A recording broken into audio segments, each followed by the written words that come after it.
future greatness.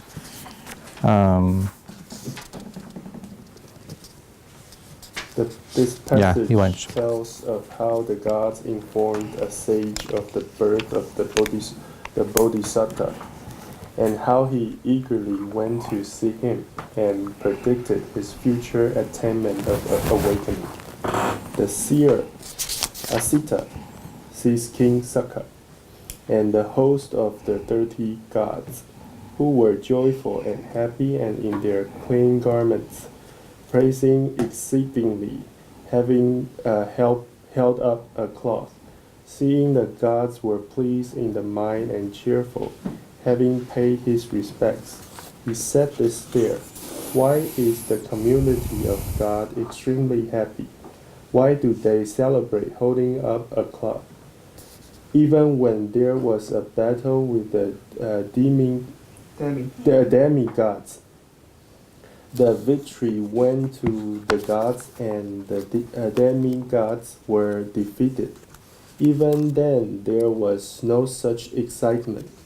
Having seen what marvel are the Maruts, the gods, elated. The gods shout, sing, and play music. They slam their arms and dance. I ask you, the inhabitants of Meru Crest, sirs, please dispel my doubt quickly. The Bodhisattva, excellent jewel, incomparable, has been born in the village of Sakyas in the Lumbini country, in the human world for our benefit and happiness. So we were jubilant, exceedingly pleased. He is the best of all beings and topmost person, the human bull, the greatest among all people, roaming like a mighty lion, the overlord of animals. He will cause the wheel of Dharma to turn in the groove named after the seers. Having heard the utterance, he descended hastily and arrived at the dwellings of Suddhodana. Having sat down there, the seer said to the Sakyans, where is the young boy? I too wish to see him. The Sakyans then showed the child, the young boy, who was replete with glory, perfect in complexion, like burning gold, burnished by an incredibly skillful smith in the very mouth of the furnace, to the one called Asita. Okay, so anyone? Next one? You want to read? Seeing a young boy blazing like fire, purified, like the old lord of stars glowing in the sky, like the glittering sun released from the cloud in autumn, he, being joyful, experienced abundant rapture. The Maruts held in the sky an umbrella with many ribs and 1,000 circles. Yak-tailed fans with golden handle fluttered up and down, but the holders of the umbrella and the fans were not seen. The seers called Kanhasiri Asita, the one with matted locks.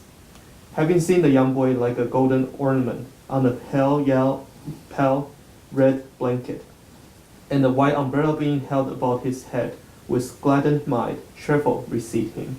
Having received the Sakyan bowl, examining him, he, an expert in the marks and mantra, raised his voice with confidence. This one, incomparable, is supreme among the two-legged humans. Then, reflecting on his own departure, being dejected, he shed tears. Seeing the seer wailing, the Sakyan said, surely there will not be any danger to the young boy.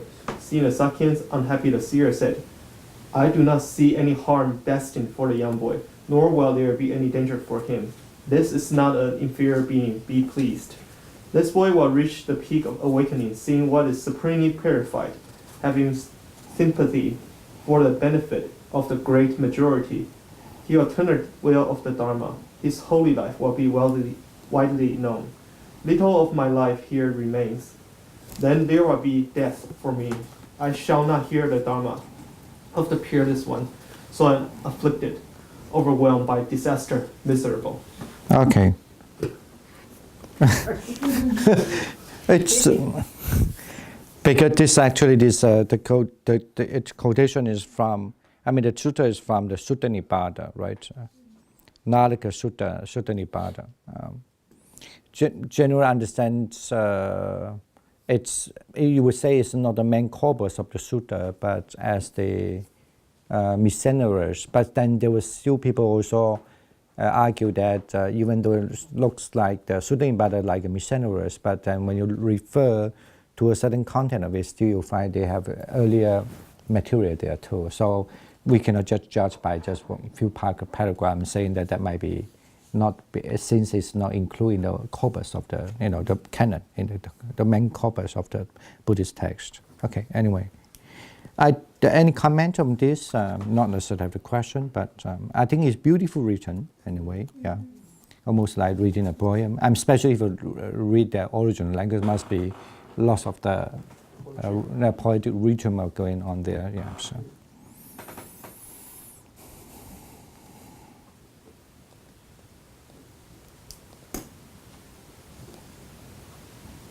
Okay, if no, we can read the parents. Can we talk about the battle with the demigod and gods? What are they talking about?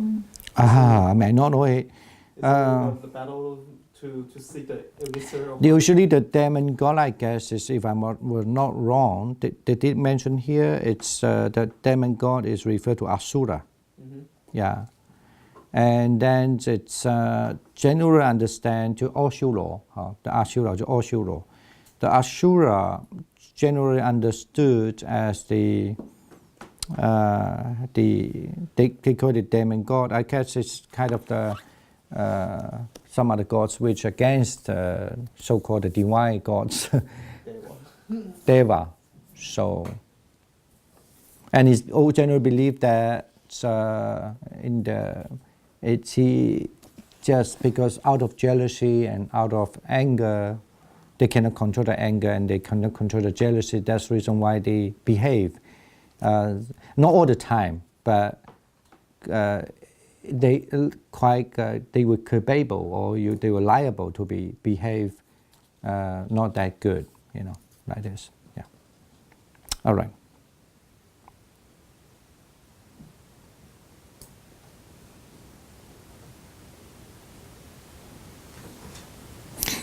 Defeated, yeah. The reason why they were saying that they always fight is because they all trying to get the immortal, yeah.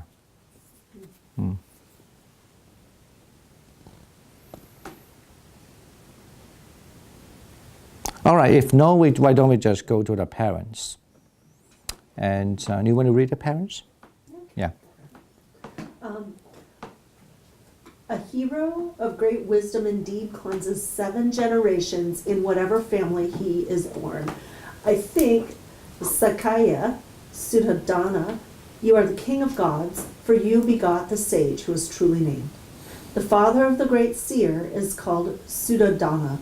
The mother of the awakened one was called Maya, who after cherished the Bodhisattva in her womb, after the breakup of the body, rejoices in the 3 heavens. She, Gautami, Maya, having died, having descended from here, being possessed of divine sensual pleasures, rejoices in the 5 strands of sensual pleasures, surrounded by the groups of gods. I am the son, the disciple of the Buddha, who endures what is beyond endurance, the son of the incomparable, venerable Aggarasa.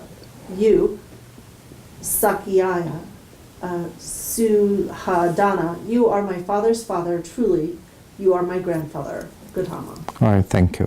Okay. From the Theravada. That means also from the Buddhist Sutta Nipada. That contains about some say 11, some 12, some say I think 12 or 11. Now I forget all this. Some say 15 volumes of the different Buddhist texts. One of the most famous one is the Dhammadipa. Yeah. All right. So here they say here an awakened monk like names the Buddha's parents, with the Buddha's father as in a certain sense the monk's grandfather. So it's just the same. Honor the Buddha's father, who the Buddha father is. So his name is called Sakya, but general understand as Suddhodana. And then her mom is Godami, but generally we say that the name is Maya. That's the reason why sometimes in Pali, because it's tradition, they don't use father's name to address. Normally you use mother's name, mother's surname, Godami. That's why we say Godami Buddha. It's very common in Indian culture, they say Godami Buddha. But in the Chinese culture, they like to use the father clan, Sakyamuni Buddha. Okay. Godami is the mother's surname. That's in Indian culture. That's why when in Indian culture way of writing, we say Chao Da Mo Fo, Godami Buddha. But Chinese doesn't like. That's why in the Chinese culture, very clear, never use the Godami Buddha, but always. I mean, particularly when you look at the Chinese writing in early time, always Sikyamuni Fo, Sakyamuni Buddha. Yeah. As a Sakya clan. Yeah. Okay. That's actually interesting because in Chinese it was actually originally like that. I think in the Shang Dynasty, and it was until because at the beginning Chinese society was such, people only know their mother, but they don't know who their father is because they don't have everyone was doing polygamy. So you have a lot of uncles, but you don't know which one is your actual biological father. And the only person you're pretty 100% sure who you have biological connection is your mother, because everyone just lived together and just and later on so actually the Chinese family name Xin actually refers to the mother's name in the old days. It means, because you actually break down the word, it means born from the female. But it was later, much later on, I think in the Zhou dynasty, that something changed. Become the women started to lose their power lose their position of power in the society, and then we start to have fathers as the power, the symbol of power in Chinese society. Just an interesting thought. Okay, why don't we just finish one more? The Godami's family. Here just mention his son, and then we will wrap up here, and then we can have a little summary everything and comment. Okay, so do you want to read that, David? Godama's. Before we go to that, who is Venerable Angirasa? That's referred to. It's just a tribal name. The son of the incomparable Venerable Angirasa. I'm not sure. He say it's still, I guess nobody knows. So this Venerable Angirasa. They say the person who are Kaudiya is a monk, and he say that I am the son of the Buddha, okay, who endures what is beyond endurance, the son of the incomparable Venerable. Oh, I see. Because he's from Theravada. Okay. Yeah. Okay. The son of the incomparable Venerable. Yeah, because this so you could say, but it written untranslated. You could say the son of the Buddha, but it just and he could say I'm the son of also the Venerable Angirasa, the son of the Shining One. Yeah, Angi. Yeah. Angira. Okay, yes, go on. Yeah. Godama's family. This passage refers to the Buddha's son, who later ordained as a monk under him and attained arahantship. The Buddha's father remained a layperson and attained stream entry, the first level of spiritual nobility.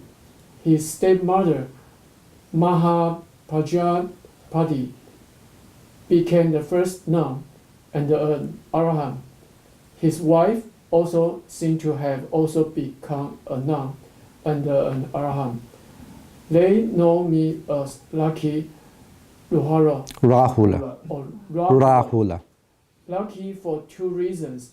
One, that I am the son of awakened one, and the other that I am one with vision of truth. Okay, I get that. It, yeah. Because the later one is about the Buddha's life when he was young, what kind of life he has and so forth. So we will stop here because we need to have 10 minutes to have comments and what do you call? We just practice this now. Comments and your thought and something that kind of guidance for people who read it or disagree or whatever. It's yeah. Yes. I do have a question about the Tommy. The Tommy. Yeah. She died. Was that because just from, let's see, because she was not pure, so to speak, she had this 5 strands of sensual pleasures. Do you think, since he cleanses 7 generations in whatever family he is born, was that kind of a way that she was not cleansed and so she had to die? Everybody else became more noble. But it doesn't say his actual birth mother did. I mean, actually, it's first, and when you read, I guess, in the wondrous birth of the Greek being, right? It did say that she died after 7 days. He was born, and here is any question with that? I mean. Here just said that after he died, I mean, they also mentioned one of the wonders when she died, she was born in the Tusita heaven also.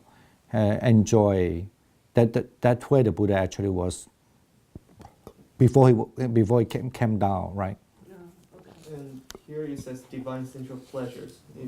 It's like it's actually a good thing. You're enjoying the divine, very subtle. Yeah, she was born to actually enjoy the better life, a good life, basically. Mm-hmm. But of course, I guess the only discussion going on was whether why she had to die after 7 days. I mean, that's certainly left a lot of explanation. Yeah. About a third of women did in childbirth. So, before the turn of our century, well, the 1900s. Yeah, that was how women died.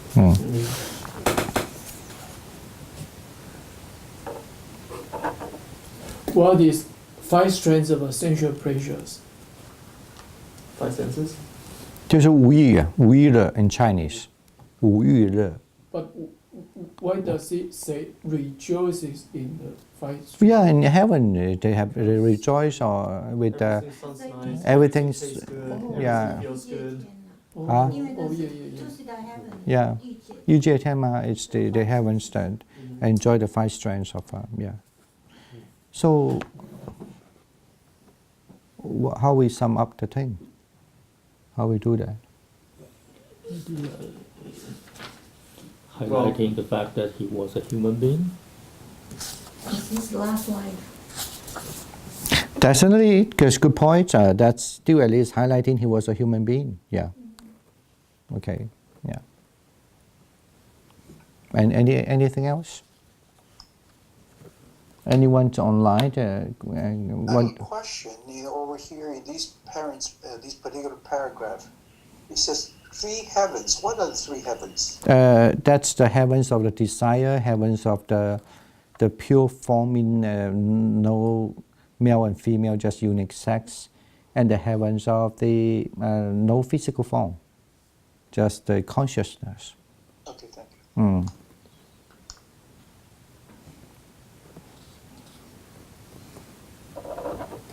Well, I would sum up the first paragraph, L1, as the birth history of the Blessed One, and it's and those 16 qualities.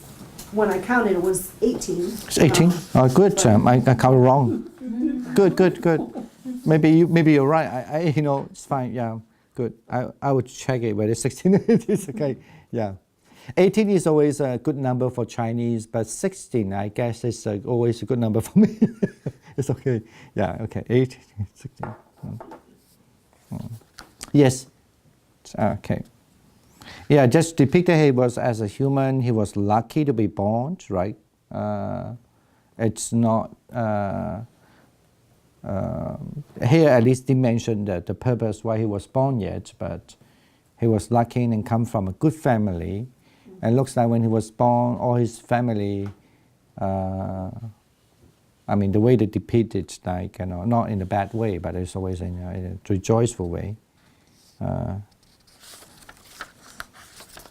I do have this little question for you guys. The part that the Asita, prediction of the future greatness. Hmm?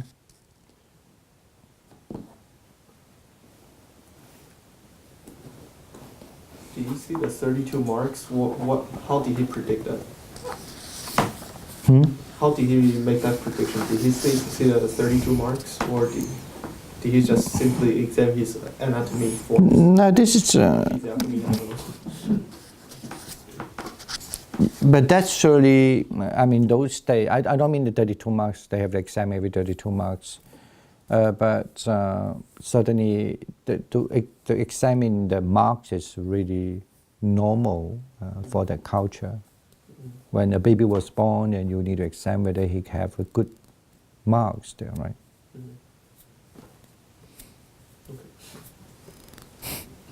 No, it's always believed that when he was born, he had 32 marks there already. That you still can examine his 32 marks. 31 or 32? No, 32. Okay. 32 marks. But only the 80 kind of following of the quality, or 60, I think it's 80, I remember. The 80 of the what we call the sub-marks, so you could say, only could appear after when he attained enlightenment. Yeah.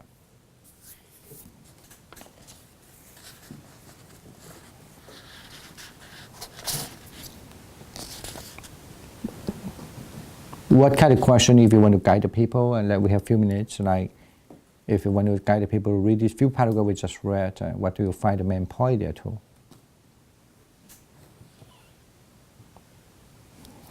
I still don't understand why in the first chapter first section it says mindful and clearly comprehending the bodhisattva Why does it want to mention mindful and clearly comprehending? That's, I guess it's certainly, my understanding is mean that you do meditation and you need to contemplate that the Buddha got this 16, maybe 18, I don't know, it's a marvelous quality. Is it almost like a recollection of Buddha, so to inspire your faith? Because it does mention from the very first paragraph, he's telling the story to inspire faith. Yeah.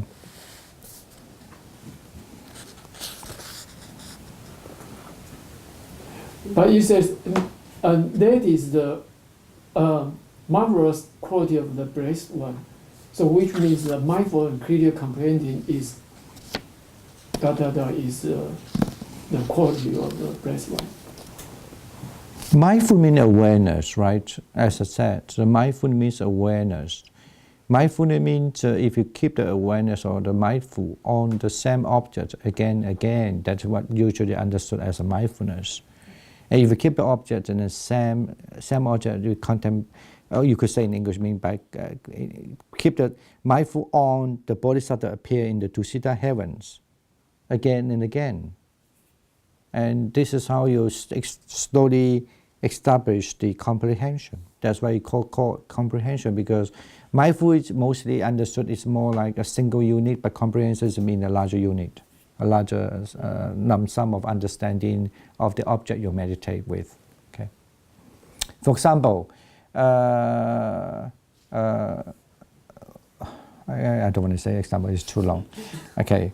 But this is, I guess, I would say that because this is a quotation from a Buddhist text, right, originally. This is not someone write it, at least it's believed to be earlier time that they have composed this text and then not changing much of it. So, but the main thing is this book, they arrange it here because in order to tell the birth and early life, it's not discussed about the mindfulness and comprehension. That is not a really topic. Yes, maybe the purpose of in the text maybe it's kind of like contemplation. The Buddha tell him then, the Ananda, that you can utilize more fully the wonderful and marvelous quality of the Tathagata by doing a meditation on this. Okay.